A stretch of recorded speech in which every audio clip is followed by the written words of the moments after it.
Tegar TV dimanapun Anda berada, kita lanjutkan dialog spesial kita pada sore hari ini. Seperti saya sampaikan di awal sesi pertama tadi, kita hadir di tengah kita adalah Ketua Harian KONI Lampung, Jenderal Purnawirawan Amal Shah Tarmizi, atau akrab dipanggil dengan Kanjeng Amal. Lebih akrabnya lagi dengan slogan damai itu indah. Ya, artinya bahwa pemirsa Tegar TV masih ingat dengan slogan itu tadi. Ya, banyak hal yang sudah disampaikan Pak Kanjeng Amal terkait upaya KONI agar prestasi olahraga Lampung berjaya di tingkat nasional. Hadir juga di tengah kita adalah Dr. Kandidat Aditya Gumantan, pengamat olahraga Lampung. Ya, Kanjeng Amal ini di sesi ketiga ini, karena banyak hal yang sudah disampaikan Kanjeng di sesi 1 dan sesi 2. Saya tertarik dengan olahraga terkait soal seperti yang Kanjeng sampaikan tadi. Iya, soal 67 ya. 67 cabur yang ada. Cabur. Di kita sekarang ada 60 cabur. 60 cabur. Dari 60 cabur itu yang menurut Kanjeng itu yang potensi terkait PON nanti di 2024 September ini. Kira-kira yang berprestasi ini bagaimana itu, Kanjeng? Terima kasih ya Pak Umar. Iya. Kalau melihat dari hasil PON Papua, Iya. yang sangat potensial kita itu yang pertama senam, Pak. Senam. Senam itu kemarin di Papua dapat 5 medali emas. Dan kita juga tadi sudah sampaikan di awal bahwa ada atlet kita sedang mengikuti pra olimpiade. Oke. Mudah-mudahan pada tahun 2024 dia bisa ikut Olimpiade Paris, Pak. Namanya Triwahyuni. Hari ini sedang bertanding, Pak. Itu untuk kelas internasional. Itu kelas dunia, Pak. Kelas dunia. Di baliknya juga ada Suci, Pak. Iya. Yang orang Lampung bapaknya, ibunya dari Amerika itu, Pak. Iya. Nah, itu juga atlet kita. Yang kedua, yang memang potensi dengan Gajah Lampung itu, Pak, angkat berat dan angkat besi. Betul, betul. Dan mudah-mudahan nanti bisa maksimal angkat berat pada PON di Papua dapat 3 emas, Pak. Mudah-mudahan bisa lebih meningkat lagi, apalagi nanti di bulan November kita akan menjadi penyelenggara kejurnas babak kualifikasi angkat berat se-Indonesia, Pak. Oke. Mudah-mudahan atletnya makin banyak. Yang ketiga dari angkat besi, Pak. Iya. Angkat besi, kita kemarin dapat 1 medali emas. Kemarin ngobrol-ngobrol dengan Gajah Lampung, dengan Pak Imron. Betul. Ya, mudah-mudahan bisa 3 lah medali emasnya. Ya. Begitu juga kita berbicara kemarin dari menembak, Pak. Menembak itu potensial, Pak. 2 medali emas dan alhamdulillah sekarang sudah sekitar 7 atlet ya lolos babak kualifikasi PON, Pak. Mudah-mudahan juga paling tidak bisa kembali mempersembahkan emas di situ, Pak. Yang ketiga dari karate, Pak. Terus ada atlet Muay Thai. Hari ini sedang babak kualifikasi di Surabaya. Kita lihat hasilnya, mudah-mudahan maksimal bisa mengirimkan 12 atlet pada PON yang akan datang. Kalau kemarin di Papua dapat 1, mudah-mudahan dapat 2 atau 3 di Aceh, Sumut nanti. Yang keempat yang tim, Pak, softball. Softball kemarin dapat medali emas, Pak. Dan juga sudah lolos untuk putranya. Begitu juga baseball dapat perak waktu dulu, sekarang juga lolos. Terus itu kita juga hanya atletik, kita nggak punya kader lagi, Pak. Kira Malik ini, Pak, dari Jasa Lomba. Oke. Kita juga ada tinju, Pak, kemarin dapat juga 1 perak dan layar. Atlet-atlet yang cabur-cabur yang baru yang mulai bermunculan ini, Pak. Iya. Seperti kuras, sambo, Iya. judo, terutama kuras. Babak kualifikasinya dapat juara umum, Pak. Memperoleh 6 medali emas. Oh, Itu potensi itu kita. potensi, iya.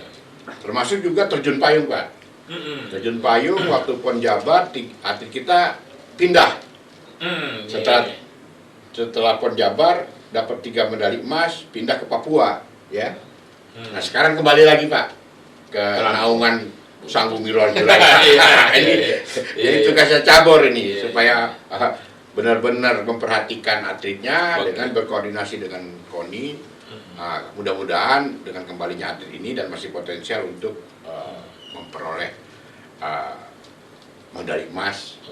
Karena tantangan di Sumut Aceh, kalau kita mau 10 besar itu, kita minimal harus mendapatkan 3% dari jumlah medali yang diperbutkan. Oh, prediksinya Pak, dari 33 emas. Oke.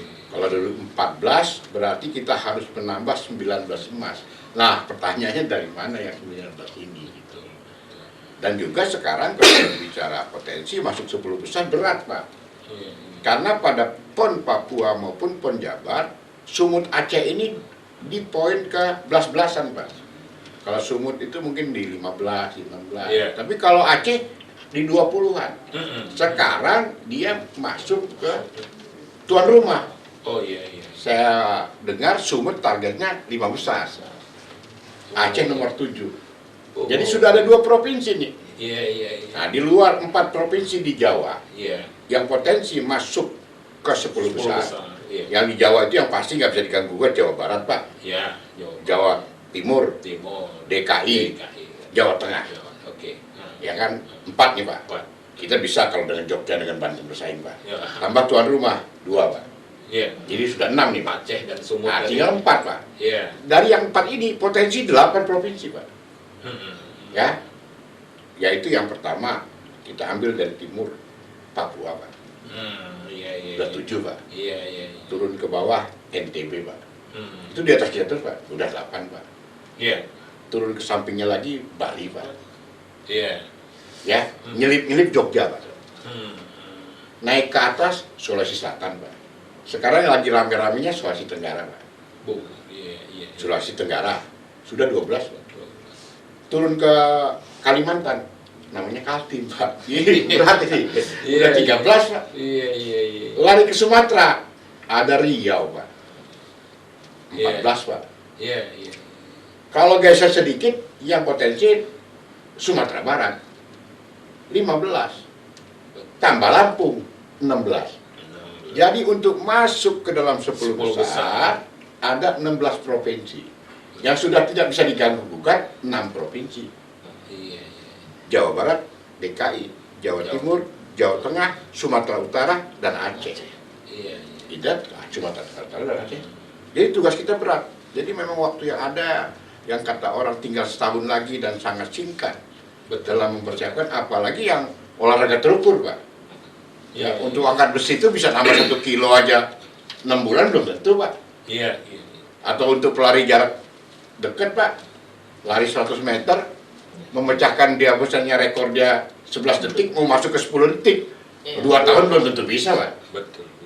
Nah, jadi ini perlu orang-orang gila olahraga sebagai pengurusnya, mau berkorban lahir dan batin, sehingga atlet-atlet kita siap untuk memberikan kebahagiaan, kesenangan, kebanggaan masyarakat Lampung, bahwa ternyata olahraga Lampung bisa berjaya di tingkat nasional.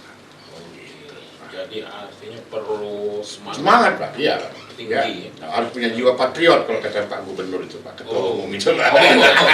Tidak kenal menyerah gitu kan.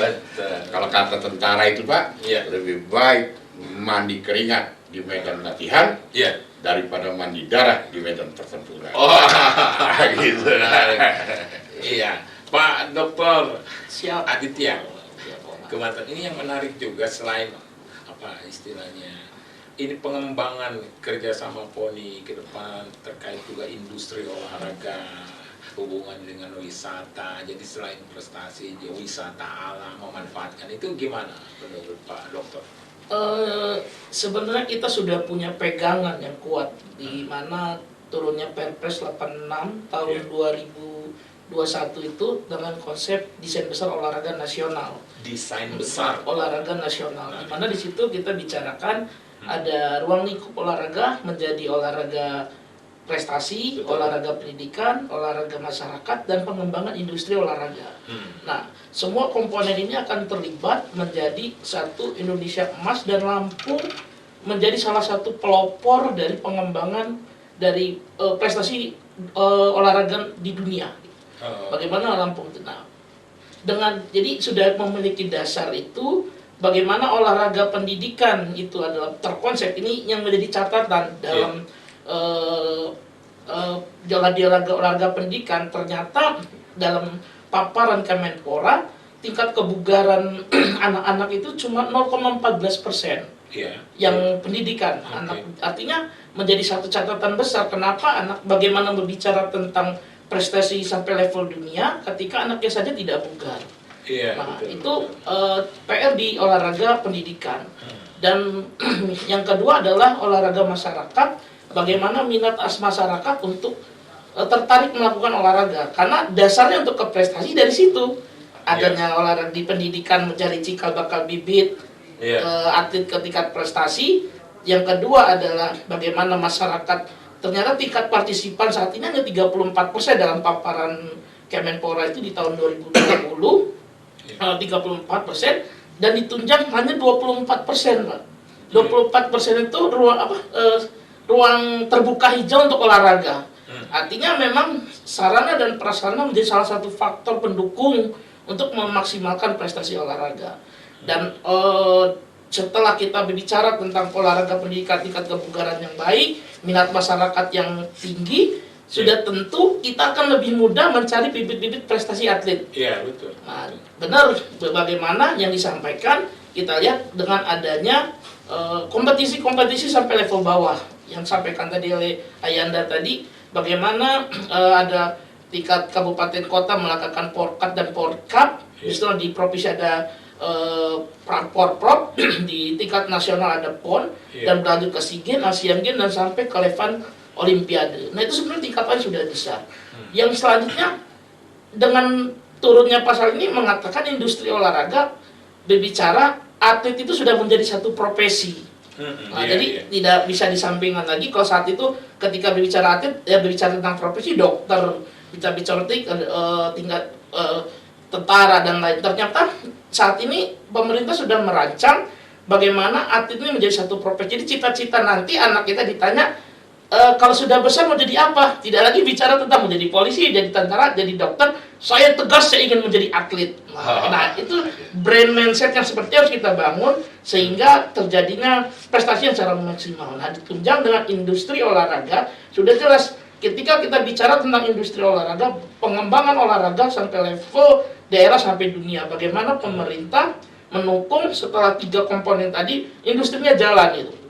Bagaimana mendatangkan masyarakat secara luas, secara dunia ke tempat daerah, yang disampaikan tadi, Lampung punya sarana tempat yang indah. Betul. Dari provinsi lain dengan keindahan lautnya gitu.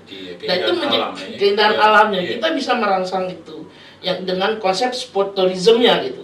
Nah, sport industri, sport tourism itu saling bersinergi sehingga ketika kita itu semua sudah dijalankan, kita akan metik itu di kemudian hari gitu. Nah, itulah menjadi catatan kita sudah punya dasar untuk mengembangkan itu dengan turunnya Perpres tersebut dan diperkuat dengan dulu Undang-Undang Sistem Keolahragaan Nasional tahun 2005, di tahun 2022 disahkan menjadi Undang-Undang Keolahragaan nomor 11 tahun 2022.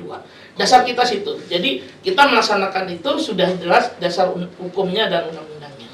Oke, menarik tuh Pak Dokter. Kanjeng Amal, ini soal industri olahraga, apa yang disampaikan oleh Dokter Aditya tadi, apalagi Lampung ini potensi wisata alamnya itu cukup baik ya, terkait olahraga apa? Yang selancar terus dan sebagainya, itu gimana Pak Kanjeng? Jadi sesuai dari apa yang dijelaskan oleh Ananda Aditya ini, betul, bahwa ke depan kita juga sedang mengkonsepkan turunan dari DBON, Desain Besar Olahraga Nasional, menjadi Desain Besar Olahraga Daerah Lampung, Pak. Ini KONI bersama dengan unsur terkait seperti Dispora dan mencoba menyusunnya. Mudah-mudahan pada saatnya nanti akan mengeluarkan pergub turunan dari Perpres yang menyangkut bagaimana tentang olahraga masyarakat, olahraga pendidikan, olahraga prestasi. Termasuk juga nanti kita berbicara masalah olahraga sport, olahraga wisata maupun bisnis olahraganya, industri olahraga. Jadi kalau kita nanti ini, kita harapkan peran serta yang paling optimal adalah dari pengurus KONI dan para pengprov. Bagaimana mengembangkan olahraganya. Tadi kan keprihatinan kita semua, ternyata tingkat kebugaran anak sekolah kita sekarang hasil dari Kemenpora hanya sampai 0,14%. Betul. Jadi anak-anak kita sekarang kurang bergerak. Makanya itu karena teknologi juga itu. Oh iya, karena sekarang digit tadi Pak, yang kita bahas di awal tuh Pak. Iya kan. Sekarang kan anak-anak kita tuh lebih dia di dalam kamarnya tidak bergerak. Hanya dengan gadget itu dia bisa melihat dunia, dia bisa pesan gitu loh. Tidak mengharapkan lagi dukungan dari orang tuanya untuk masak atau sebagainya. Cukup dia pesen GoFood gitu kan. Betul. Nah, jadi bagaimana sekarang belum lagi tantangan keluar juga menyangkut kriminalitas. Karena banyak yang anak-anak muda yang tergabung dalam kriminalitas, termasuk juga dalam bahaya narkoba, itu karena tidak berolahraga. Makanya ini harus kita kembangkan di kampung-kampung, turnamen-turnamen. Daripada mereka cuma ngelamun aja di persimpangan, benar nggak? Menghabiskan waktunya. Betul. Terus itu melakukan tindakan kriminal, atau mereka tergoda dengan narkoba. Benar nggak? Nah ini juga melalui olahraga, insya Allah. Kalau dia mencintai olahraga, mencintai kebugaran, dia yakin tidak mungkin akan terkena narkoba. Kalau dia sekarang sudah capek, sudah dia tahu, sudah ada semangat olahraganya, sudah ada jiwa sportivitasnya, nggak mungkin dia melakukan tindakan kriminal. Jadi banyak sebenarnya manfaat dari olahraga ini dalam membangun bangsa kita, manusia Indonesia yang seutuhnya di Provinsi Lampung. Jangan kita kecilkan lagi peran olahraga, apalagi berbicara stunting tadi kan, pembicaraan di luar, bahwa bukan hanya kekurangan gizi, tapi bagi mereka sekarang jadi masalah juga kalau kelebihan gizi. Akhirnya sekarang obesitas makin meningkat. Ya kalau sudah kayak Cak Umar nggak apa-apa lah. Udah 50, udah ya. Iya, tapi bagi anak-anak kita gitu kan. Jadi harus kita selaku pegiat olahraga, mari kita gerakan masyarakat kita, bagaimana mereka mencintai olahraga, melakukan gerakan-gerakan olahraga, ya sederhana-sederhana saja gitu, ya kan? Kalau kita lihat sekarang, kalau banyak yang protes katanya soal jalan, soal macet dan sebagainya, tapi kalau soal hobi jalan kaki, ternyata yang paling tinggi itu orang Jepang dibandingkan orang Indonesia. Ya, jalan kaki. Jalan kaki. Ibu-ibu aja kalau mau belanja, kalau bisa mobilnya itu bukan parkir di depan, masuk ke dalam toko kalau bisa. Jadi begitu keluar dari mobil dia bisa tertawa. Iya. Karena kalau di kota-kota besar udah nggak jauh tempat dia parkir, jauh dia jalan kaki, rolling. Dan kita kan dibilang kita masyarakat Indonesia itu santai kan. Jadi kata orang kalau bercandanya gitu kan. Kalau kita lihat orang Jepang itu kalau bekerja dia keringatan, tapi kalau orang Indonesia kalau bekerja nggak pernah keringat. Kalau mau lihat dia keringat lagi nyeruit. Nyeruit katanya. Pasti dia keringatan, ya kan? Jadi ini bercanda aja nih Pak ya, supaya kelihatannya ya tegang. Jadi terkait masalah industri olahraga, wisata olahraga seperti penjelasan dari Dr. Adit. Jadi peran kita, KONI dan Pemprov mengembangkan olahraga, manfaatkan pantai-pantai yang ada, benar nggak? Manfaatkan gunung-gunung yang ada, manfaatkan sungai-sungai yang ada, manfaatkan keindahan lain, alam lainnya. Kita improvisasi dengan jenis olahraganya. Misalnya bola voli, jangan hanya kita nonton di GOR PKWR saja. Suatu saat kita nanti bisa nonton voli pantai di Pantai Pasir Putih atau pantai-pantai yang lain gitu kan. Dan jangan berbicara level di kejuaraan kabupaten. Kita harus ada cari sponsor yang gila olahraga, kita buat kejuaraan dunia. Sehingga akhirnya internasional. Sehingga mata dunia memandang Lampung gitu loh. Karena banyak kekayaan karunia dari Allah Subhanahu wa taala, keindahan provinsi kita. Berbicara itu industrinya, kalau udah jadi objek wisata olahraga, ya kita kembangkan di sini. Karena segala peralatan olahraga, mulai peralatan pertandingan, peralatan latihan, termasuk peralatan perorangannya, itu sangat dibutuhkan. Nah, maka kita kembangkan home industri. Benar ya? Kayak Jawa Barat sekarang home industrinya soal olahraga. Ya karena olahraganya bukan banyak, Pak. Sekarang branding kaos, sepatu olahraga dari Bandung semua, Pak. Betul. Iya. Berkembang dia, Pak. Coba kalau kita lihat, misalnya UMKM, kalau kita main di Stadion Pajajaran tuh, Pak. Kita mau jogging hari Sabtu pagi, Minggu pagi, wah panjang itu Pak peralatan olahraga dijual. Panjang juga itu pedagang-pedagang kaki lima. mulai dari batagor, bakso, apa sebagainya. Nah, jadi akan terlihat. Ini kan sudah pernah juga kita lihat bagaimana sekarang PKOR, bagaimana di Stadion Pahoman. Oh iya. Jadi ada multi efeknya gitu. Ketika banyak orang berkumpul, banyak. Tapi saya belum lihat kalau peralatan olahraga diperdagangkan di Stadion PKOR maupun di Pahoman. Tapi kalau batagor sudah banyak, bakso sudah banyak, kelapa muda sudah ada, pangsit ada. Paling tidak itu menumbuh. Perekonomian kita tumbuh, Pak. Iya. Benar ya? Nah, pada saatnya nanti ya, mudah-mudahan ini berkembang. Itu yang sederhana, belum sampai peralatan-peralatan yang cukup mahal gitu, Pak. Ya, kita tidak berbicara sampai bikin stick golf gitu kan. Ya, berbicara ketika nanti selancar ombak sudah jadi permainan sebagian besar masyarakat Lampung yang di pesisir. Waktu industri pembuatan papan selancar itu betul. berkembang, Pak. Masa kita harus pesan dari Bali? Kayak kemarin bantuan gubernur harus pesan jauh hari. 2 bulan sebelumnya Pak dipesan dari lengkap dengan ukurannya. Baru dapat kita. Iya. Coba nanti kan sepanjang pantai jualan papan selancar ombak. Kayu banyak di kita kan. Tinggal itu salah satu contohnya. Dia akan menumbuhkan perekonomian masyarakat. Jadi masyarakat kita harus jeli melihat peluang-peluang ini. Jangan kita pasif. Dan di baik itu pada saatnya nanti putra-putra daerah kita akan lebih berprestasi lagi. Kayak kemarin saya tanya itu yang dari selancar ombak kita dari pesisir barat. Gimana pelatihnya, Pak? Yang pelatihnya masih bule, Pak. Iya. Terus pelatihnya gimana? Masih pinjam Pak dengan dia. Akhirnya dibantu sama Pak Gubernur, sama Pak Rida. Alhamdulillah udah punya peralatan sendiri. Dia sudah ini, dan pada saatnya nanti pantai di pesisir barat akan lebih hebat dari pantai Kute atau pantai-pantai lain yang sudah berkembang selancar ombaknya. Demikian, Pak.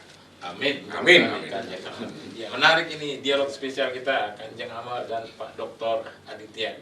Kita akan lanjutkan pada sesi berikutnya. Nggak terasa waktu juga nih. Oh ya, tinggal dipotong aja. Kalau kepanjangan.